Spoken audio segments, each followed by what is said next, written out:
이 부활의 말씀을 가지고 함께 여러분과 예배할 수 있게 되어서 감사하고 하나님의 은혜와 평강이 저와 여러분에게 가득하기를 간절히 소망합니다. 이 부활절은 기독교에 있어서 굉장히 중요한 날입니다. 또 우리 예수가족교회가 시작된 날이기도 하고요.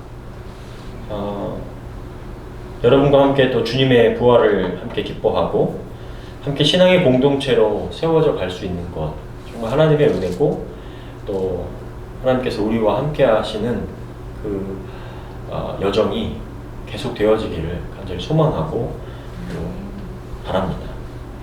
예수님의 부활 사건은 예수님의 그 성육신하신, 육신을 입고 이 땅에 오신 사건과 더불어서 기독교의 아주 중요한 근간이 되는 사건입니다. 만약 예수님의 생애가 이 땅에 오심과 또 그냥 죽으심으로 끝이 났다면 우리를 죄에서 구원할 구세주, 메시아가 아니었을 것입니다. 그래서 바울이 말한 것처럼 우리가 전하는 것도 헛된 것이 될 것이고 믿는 것도 헛된 것이고, 따라서 모든 사람들 가운데서 이 자리에 예배를 드리는 사람들은 정말 불쌍한 사람들이다 라는 것이죠. 고린도전서에 있는 말씀인데요. 그리스도께서 만일 다시 살아나지 못하셨으면 우리가 전하는 것도 헛것이고 또 너희의 믿음도 헛것이며 라는 말입니다. 저는 부활주일 설교를 준비하면서 부활주일에 했던 제 설교들을 좀 다시 한번 돌아보았습니다. 그동안 부활절이 되면 부활의 사건이 왜 사실이고 왜 중요한지 성경적으로 증명하려고 노력을 많이 했던 것 같습니다. 더불어 기독교가 왜 다른 종교와 차이가 있고 예수의 부활이 어떻게 우리에게 소망이 될까를 증명하고 싶어 했어요. 오늘 설교도 큰 맥락에서는 별로 아주 큰 차이가 없을 것입니다. 그런데 이와 같은 내용은 아마도 여기 계신 성도님들 대부분, 즉 주님의 부활을 대부분 인정하고 예수님께서 부활하셨다는 사실을 모르는 사람은 없을 겁니다. 단지 주님의 부활이 내 삶에 또 나에게 그렇게 크게 와닿지 않고, 그래서 우리가 부활의 신앙을 가지고 살아야 한다는 것이 그냥 뜬구름 잡는 것처럼 여겨지는 것 아니겠습니까? 저는 이번에 고난주간 그리고 부활주의를 맞이하면서 도대체 우리에게 부활은 어떤 의미일까? 도대체 주님의 부활이 우리 삶에 어떤 영향을 주시는 것일까?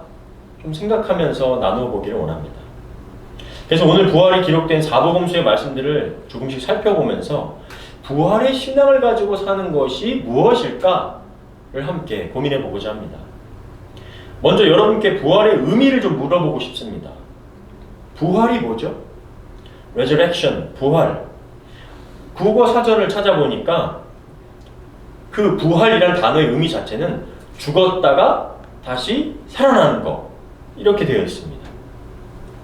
더불어 친절하게 맨 아래를 보시면 이 기독교에서 사용되는 대명사로 설명을 하면서 십자가에 못 박혀 세상을 떠난 예수가 자신의 예언대로 사흘 만에 다시 살아난 일이라고 국어 사전에서조차도 이 부활의 의미를 기독교적인 대명사로 사용을 하고 있습니다.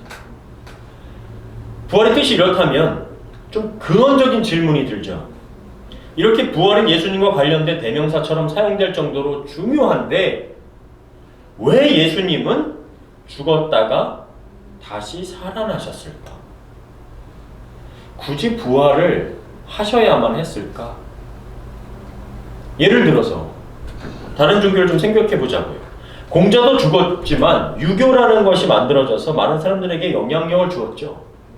석가모니도 죽었지만 불교와 같은 사상, 종교가 만들어져서 많은 사람들에게 영향을 주고 있지 않습니까? 이슬람의 마호메트도 죽었지만 여전히 그곳이 성지화가 되어서 그들의 종교가 영향을 주고 있습니다. 단순히 생각하면 한 인간이 죽으면 끝이기는 하지만 죽는다고 해서 모든 것이 끝이 나는 것은 아님에도 불구하고 예수님은 왜 죽었다가 다시 살아나셔야만 했냐는 거예요. 예수님께서 죽으셨더라도 최소한 유교나 불교, 이슬람 정도의 영향력은 미치지 않았겠습니까? 베드로 사도는 이렇게 얘기하고 있습니다. 우리 주 예수 그리스도의 아버지 하나님을 찬송하리로다. 그의 많으신 긍휼대로 예수 그리스도를 죽은 자 가운데서 부활하게 하심으로 말미암아 우리를 거듭나게 하사 산 소망이 있게 하시며 썩지 않고 더럽지 않고 쇠하지 아니하는 유업을 있게 하시나니 곧 너희를 위하여 하늘에 간직하신 것이라. 예수님의 부활, 사망의 권세를 이기신 주님의 생명이 우리에게도 똑같이 있다는 것을 알게 해주기 위함이다. 단순히 타종교가 말하는 이 세상의 삶에 대한 인생의 좋은 가르침 정도를 주려는 것이 아니고 또 예수님만 부활하여 나는 신이다 라는 것을 말하는 것도 아니고 우리에게도 하나님의 나라를 똑같이 허락하시기 위한 첫 열매로서 예수님은 부활하셨다라는 거예요. 바울 사도도 이렇게 말합니다. 고린도후서 4장 14절에 같이 한번 읽을까요? 시작. 주 예수를 다시 살리시니가 예수와 함께 우리도 다시 살리사 너희와 함께 그 앞에 서게 하실 줄을 아노라. 죽은 자 가운데서 예수님을 살리신 하나님이 주님을 살아나게 하신 것처럼 우리도 다시 살리실 것을 안다. 우리도 하나님 앞에, 주님 앞에 다시 설게 할 것을 우리도 그렇게 안다. 예수님의 부활은 우리에게 살아있는 동안 산 소망을 갖게 한다는 것이죠. 이 땅에서 육신으로 살다가 끝나는 허무하고 무의미한 삶이 아닌 것을 부활이라는 것은 우리에게 그렇게 알게 해준다는 거예요. 더불어 자주 말씀드리지만 타종교가 말하는 종교생활, 즉 내가 신에게 어떻게 하느냐에 따라 너의 인생을 이렇게 저렇게 해준다는 식의 give and take가 아니라 하나님은 내가 너를 내 자녀로 삼을 거야. 내가 하늘나라를 유업으로 줄 거야. 그런 파격적인 말씀을 하는 거예요. 그래서 그걸 우리는 하나님의 은혜라고 부르는 겁니다. 왜요? 내가 한 만큼 내가 받는 게 아니라 값없이 하나님의 자녀로 그 신의 아들과 딸로 삼아 주시겠다고 하셨으니까요. 그래서 하나님이 인격적이시다라는 거죠. 여러분 세상에서 맺어지는 좀 관계들을 한번 생각해 보세요. 비즈니스식의 관계가 생기죠. 대부분.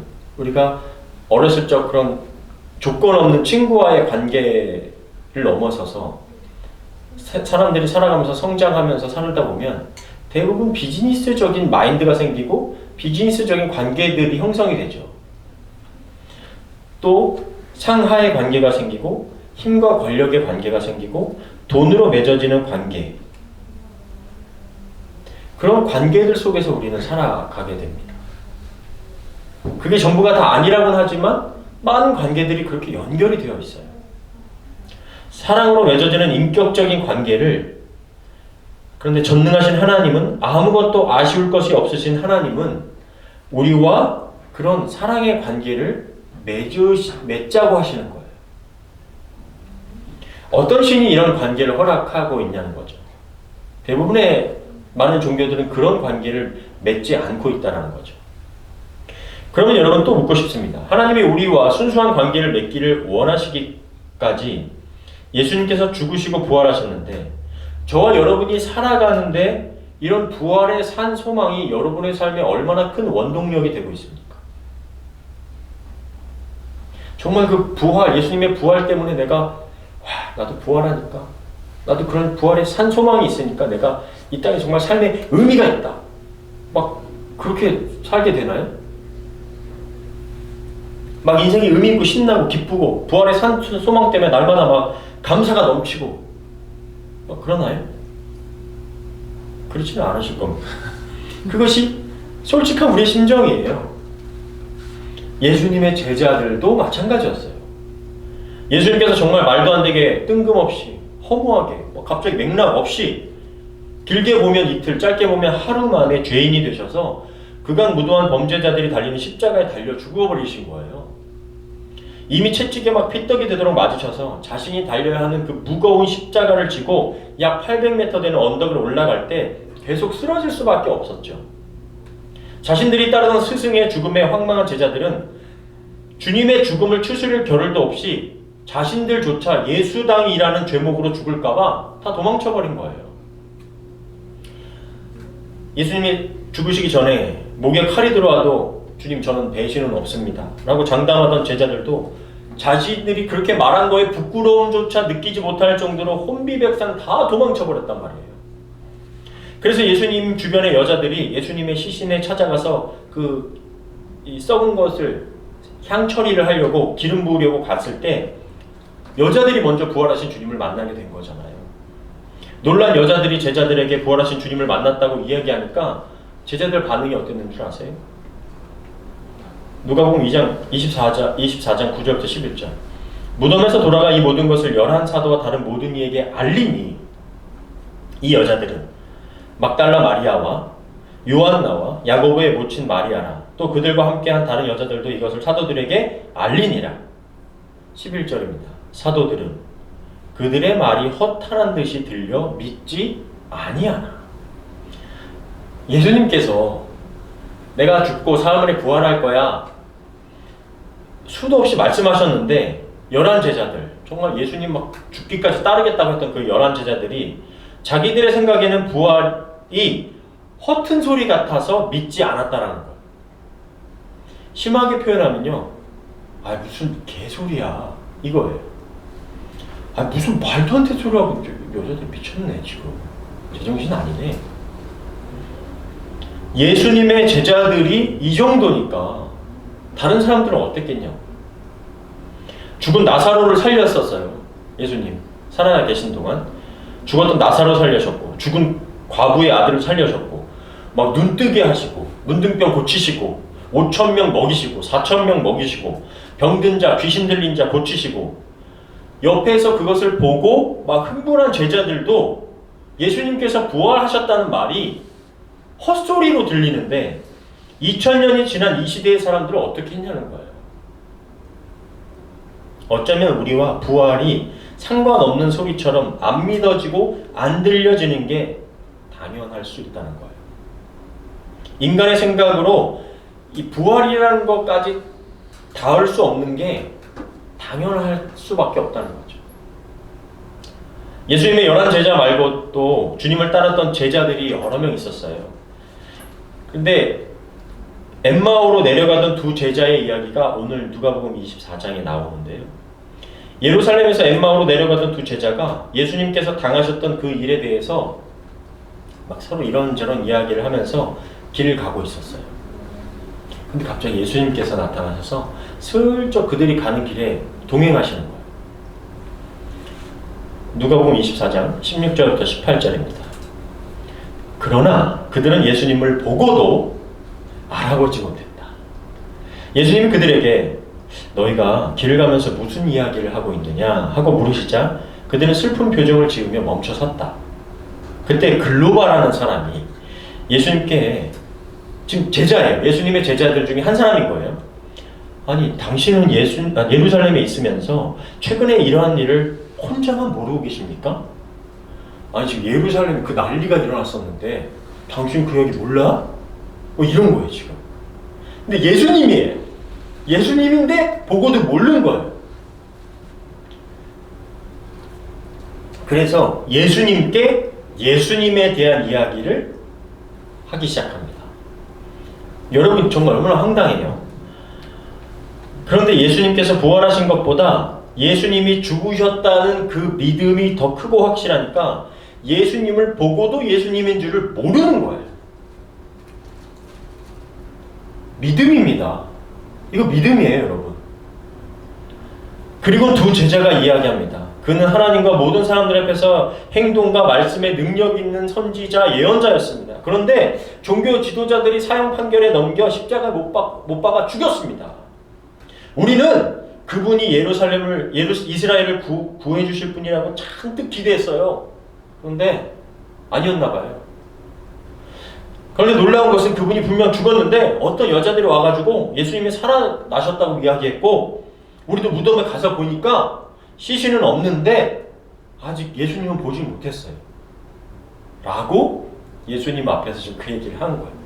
길을 내려가면서. 되게 좀 웃기지 않습니까? 그래서 예수님께서 이제 가다가 이렇게 이야기해요. 그래서 예수님 그들에게 너희는 정말 미련하고 예언자들이 말한 모든 것을 더디 믿는구나. 그러니까 안 믿는구나 너들은. 그리스도가 이런 고난을 받고 자기 영광에 들어가야 하지 않느냐 하시고 모세와 모든 예언자들로부터 시작하여 자기에 관하여 모든 성경에 기록된 것을 그들에게 자세히 설명해 주셨다. 예루살렘부터 이 엠마오로 내려가는 그 길 가운데 예수님께서 함께 하시면서 이런 이야기들을 쭉 나눈 거예요. 그리고 그 후에 11 제자들에게도 나타나셔서 말씀해요. 예수께서 이르시되 어찌하여 두려워하며 어찌하여 마음에 의심이 일어나느냐. 또 이르시되 내가 너희와 함께 있을 때에 너희에게 말한 바 곧 모세의 율법과 선지자의 글과 시편에 가르쳐 기록된 모든 것이 이루어져야 하리라 한 말이 이것이라 하시고 이에 그들의 마음을 열어 성경을 깨닫게 하시고. 예수님의 죽음과 부활은 예수님께서 단순히 자신의 위대함, 자신의 능력, 파워, 능력을 뽐내주시기 위한 기적이 아니었어요. 이미 하나님께서 다 말씀하셨고요. 모세의 율법과 선지자들과 시편을 통해 이루어질 것이라고 정해진 것이었어요. 다시 말해서 예정된 사건이었다고요. 갑작스럽고 즉흥적인 사건이 아니었단 말입니다. 그래서 제자들에게 사역하시면서 반복적으로 죽음과 부활에 대한 이야기를 하셨지만 제자들은 못 들었어요. 정확하게 얘기하면 안 들은 거예요. 예수님께서 어떤 말씀을 제자들에게 하셨어도 제자들은 자신들의 입장만 생각했어요. 계속. 자신들의 생각만 믿었어요. 무슨 생각이었어요? 예수님이 황제 되실 때 무조건 자신들을 예수님 좌우편에 앉게 하셔야만 하는 메시아였던 거예요. 그래서 예수님을 따르면서 받는 약간의 고난, 약간의 박해, 약간의 배고픔, 이런 것들은 예수님이 그 영광스러운 자리에 갈 때 그때를 위해서 나는 지금 견디고 있다라고 예수님을 따르고 있었던 거예요. 예수님이 황제가 되면 너희들 두고 보자. 나한테 조금 얘기했던 사람들, 예수님한테 뭐라고 했던 사람들 기억한다. 다 기억하고 있을 거야. 두고 보자. 내가 국무총리 되면 그때 너희들 어떻게 하나 보자 이 자식들아. 그거 생각하면서 약간의 지금 나는 훈련받고 있는 거야. 그날을 위해서 라고 믿음을 갖고 있었던 거예요. 이와 같은 제자들의 신앙의 모습이 2000년 지난 지금까지도 수많은 그리스도인들이 그런 방식으로 믿고 따르고 있는 건 아닌가 생각해 봐야죠. 바로 황제를 숭배하듯 예수를 숭배하고 있는 거죠. 그때를 위해서. 나의 자리를 만들어 주셔서 주님 나를 세우소서. 내가 지금 이렇게 힘들게 하는 거 다 그때를 위함인 거 아니겠습니까? 성공의 날, 잘된 날, 통장에 많은 돈 입금되는 그 날, 나를 당신의 힘과 능력으로 높은 자리에 앉히소서. 예수 믿고 내가 성공의 자리에 서는 그날 어디 두고 보자. 그러니까 이 땅에서 예수님 믿는데 내 삶에 문제가 생기면 이해가 되지 않고 해결이 되지 않는 거예요. 신앙의 문제가 신앙으로서 이게 극복이 안 되는 거예요. 이게 무슨 뜻인지 모르겠는 거예요. 왜 이렇게 힘들게 살아야 하는 건지. 인생은 원래 그런 겁니다. 성경에 보면 인생은 원래 그런 거라고 되어 있어요. 그런데 우리 삶에는 문제와 고난이 끊임없이 이어질 수밖에 없습니다. 성경에서도 그것이 우리의 인생이라고 말하고 있어요. 그것들을 통해 하나님과 더 가까워지고 우리가 하나님이 원하시는 뜻을 이 땅에 이루고 더 성숙해져 가기 위한 우리의 신앙이 필요한 거예요. 우리가 하나님의 자녀라는 것을 이 땅에서 드러내기 위한, 증명하기 위한 삶이 신앙이 필요한 삶이라고 성경은 이야기하고 있는 거예요. 예수님의 부활은 이렇게 살아계신 하나님을 종교화시키고 나를 위한 도구화하고 성전 안에 가두는 건물화, 생동력이 있는 사랑을 죽어있는 율법으로 만들어내는 죽은 신앙을 깨어 부수시고 살아나신 사건이 바로 부활 사건인 거예요. 그래서 예수님의 부활 이후에 유대인 안에만 있던 그 주의 복음이 이방으로 전해지기 시작한 것이고 유럽과 아시아, 아프리카로 살아나기 시작한 거예요.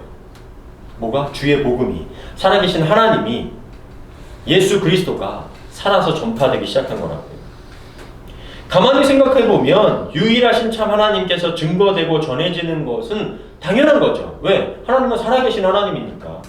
그런데 인간의 그 완악함과 자기 중심적이고 이기적인 신앙의 모습들이 하나님을 자꾸 자신들을 위한 도구로 삼고 이런 건물에 가두어 버려 생명의 하나님을 죽은 하나님으로 만들어 버린 것 때문에 예수님은 그와 같은 죽음의 종교에서 부활하신 거예요. 그거 아니라고. 죽어버린 신앙을 만들지 말라고. 살아계신 하나님을 죽게 하지 말라고 우리에게 보이신 사건이 바로 부활이에요. 너희들도 그런 식으로 신앙생활하지 말라고. 나쁜 그리스도인이라는 제목의 책이 있어요. 미국에 있는 16세부터 29세의 비그리스도인들에게 기독교에 대해서 어떻게 생각하는지 인터뷰를 통해서 탐구한 내용이에요. 그래서 책의 부제를 보시면 저 위에 보시면 현대 기독교 이미지 평가 보고서입니다. 이 책에서 비그리스도인들이 그리스도인들을 생각할 때 그리스도인들 이렇게 얘기합니다. 그리스도인들은 우리 편 아니면 적이라는 식의 정서를 가진 사람들이라고 말합니다. 그리스도인들은 예수님을 사랑한다면서 다른 사람들을 무시하고 심지어 악마 취급을 한다고도 말해요.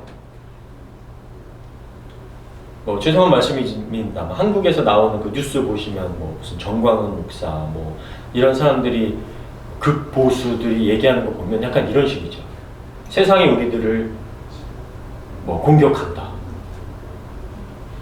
그러니까 이런 프레임을 완전 자기들만 갇혀 있는 그런 신앙을 가지면 그런 프레임으로 세상을 향해서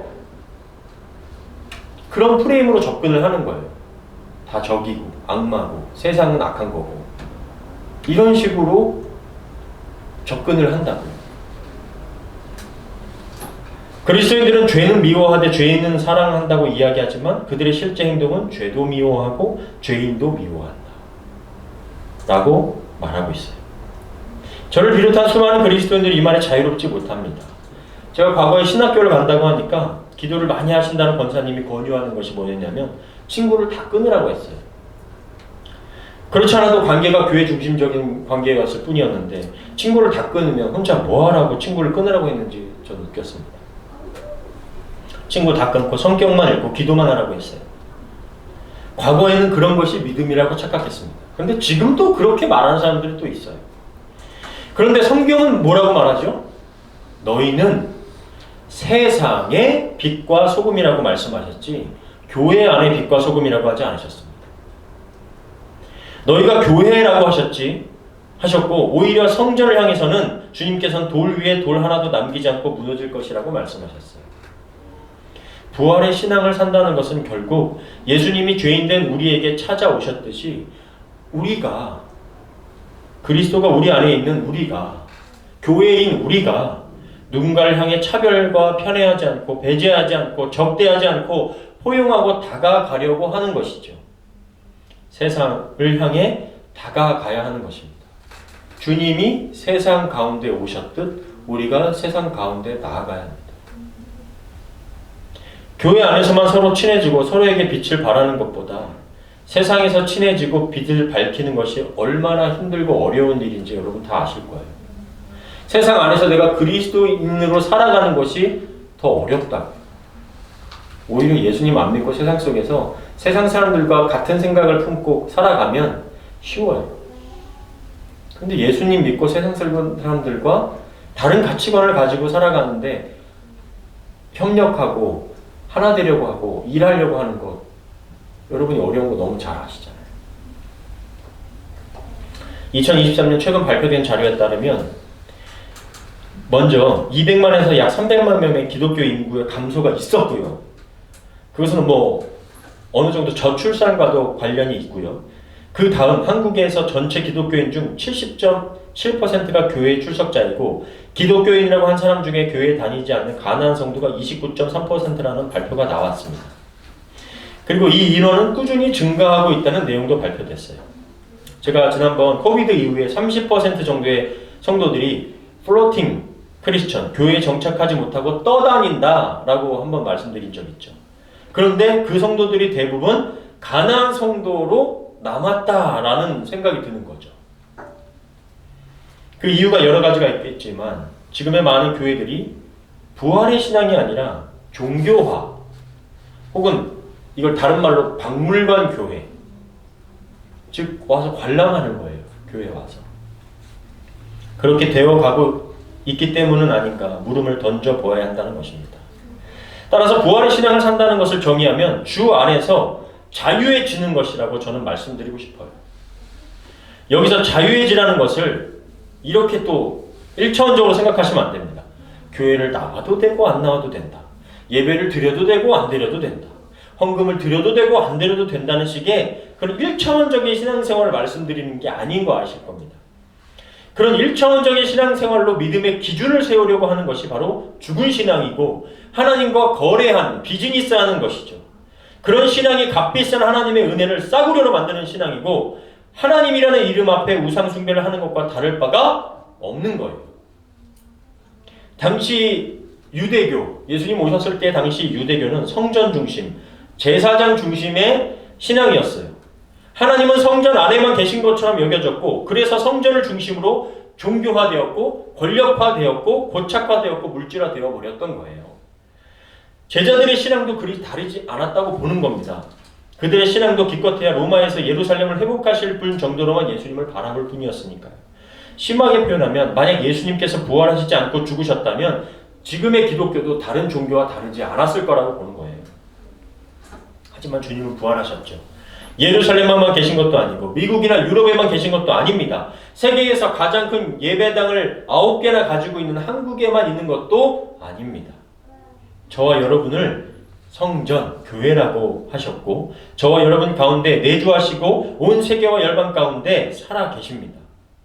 그래서 저는 부활의 중요한 의미가 바로 여기에 있다고 보는 거예요. 바로 주님이 어디에나 살아가는 주님의 자녀들 안에 계시기 때문에 저와 여러분이 주 안에서 자유할 수 있는 것이죠. 왜냐하면 온 세상 어디에나 주님을 예배할 수 있고 주님의 자녀로 빛으로 소금으로 살아갈 수 있기 때문인 것입니다. 지난 3년간 팬데믹 기간을 지내면서 많은 그리스도인들이 신앙의 도전을 받았습니다. 그 도전 중에 하나는 예배를 예배당에서 드리지 못하는 것이었어요. 그 일 하나만으로도 자신의 신앙이 교회 안에 머문 신앙이었는지 어디서나 내가 하나님을 예배할 수 있는 자유한 부활의 신앙이 있는지 점검해 볼 수 있었습니다. 그런데 몇몇 교회들 가운데 어떤 목사님들은 하나님 계신 성전에서 예배를 드리지 못한 것을 마치 큰 죄를 지은 것처럼 말하면서 하나님 계신 성전을 다시 다 모여야 된다라고 말씀합니다. 어떤 뜻인지 어떤 마음인지 충분히 공감하고 이해는 합니다.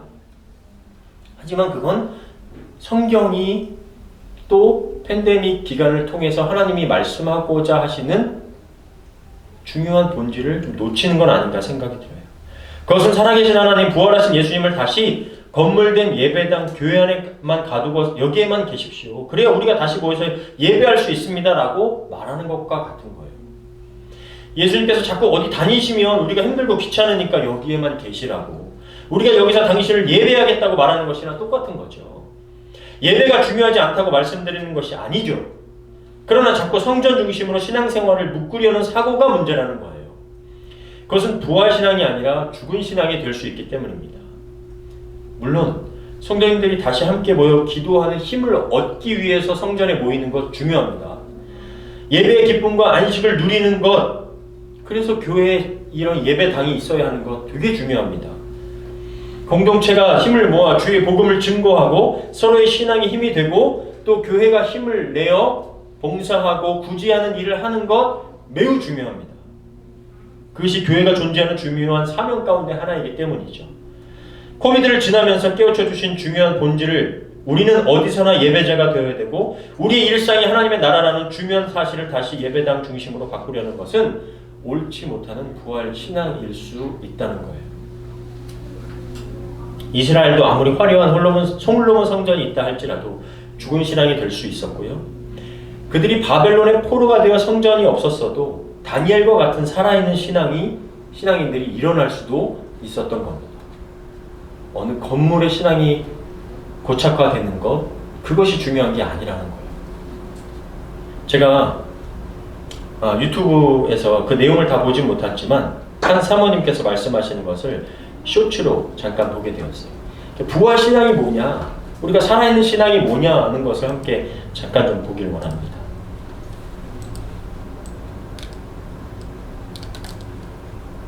예배를 드리다 보면요, 이렇게라도 교회 오는 게 맞나? 라는 생각이 들어요. 네. 아니, 막 시끄럽고 사실 예배 전에 집중이 안 되는데 내가 와 있는 내 모습이 그냥 이럴 바에 집에 있는 게 낫지 않나? 이런 생각이 들어요, 전화 중에 할 때마다.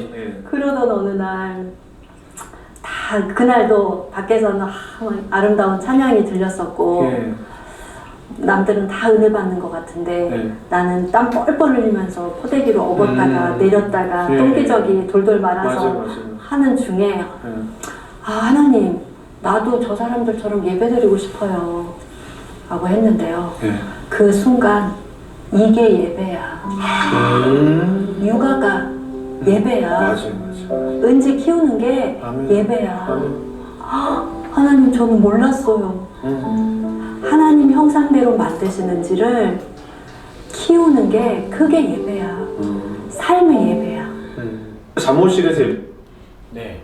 그러니까 한국에 좀 큰 교회 가면 아이들 뒤쪽에 마련된 공간 잠옷실이라고 하거든요. 거기에 이제 육아하기 위해서 어린 아이들 막 울면은 예배가 좀 이제 이렇게 집중이 안 될 수 있으니까 뒤에 마련된 곳인데 아마 뭐 저희 아내도 그렇고 그런 경험들 하신 분들이 굉장히 많거든요. 내가 여기 와서 지금 예배 드리고 있는 거야, 많은 거야. 근데 그런 가운데 지금 답을 얻으시는 거예요. 그게 예배다.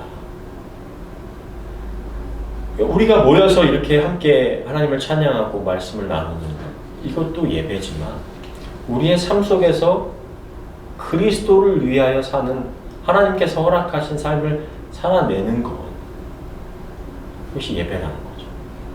또 다른 거 하나 좀 볼까요? 하나는 목사님이신데 김치찌개 가게를 운영하시고 있는 목사님이세요. 3,000원의 적은 비용으로 사업자격을 운영하시는 목사님의 기도회가 바뀌는 내용입니다. 한번 들어보겠습니다. 손님이 많아져가지고 점심 때 막 붐비잖아요. 예. 북적북적하고 저도 정신이 없는데 네. 그때 이제 늘 쿠폰 들고 오시는 할아버지 한 분이 계셨는데 그날따라 그분 오셨을 때 자리가 하나가 딱 비어 있었어요. 그럼 우리 생각에 그분이 앉으시면 되잖아요. 예.